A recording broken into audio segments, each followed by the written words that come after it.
Could Chicago Teachers Union members go on strike again? Union is in a standoff with not only Chicago Public Schools, but Governor Pritzker over demands for $1 billion more from the state to help fund a new labor contract. But is the union putting its money where its mouth is? Political reporter Paris Schutt says more on how CTU is trying to cut its own tax bill, Paris, while demanding others pay more for education. Yeah, Sylvia and Terrence, long story short, the Chicago Teachers Union has a headquarters building in the West Loop. According to documents obtained by Fox 32, the Cook County assessor says that building is now worth $19 million.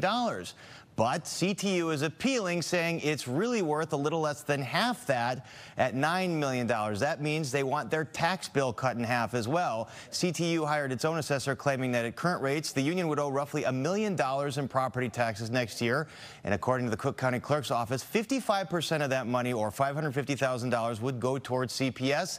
But if they get their rates cut in half, that means $275,000 less to CPS at a time when CTU is asking for $1 billion in state tax money. And this also coming as they negotiate a new contract calling for raises as high as 9%.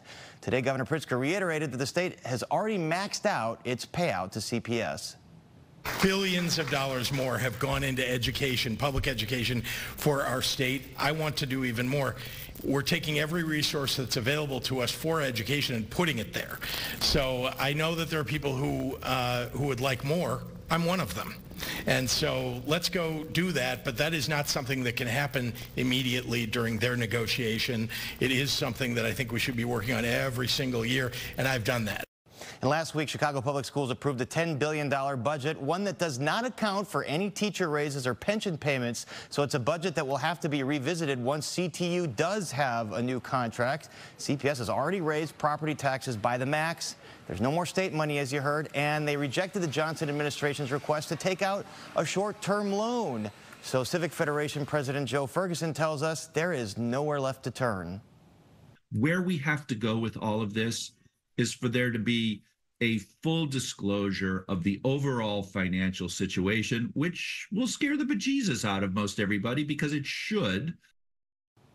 Now, to be clear, in appealing to lower its assessment, CTU is doing what most other large property owners do. A spokesperson in the Assessors Office says they'll make a determination on this appeal this week. If CTU loses its appeal to cut their taxes in half, they can then go to the Cook County Board of Appeals to try again. Sylvia and Terrence. All right.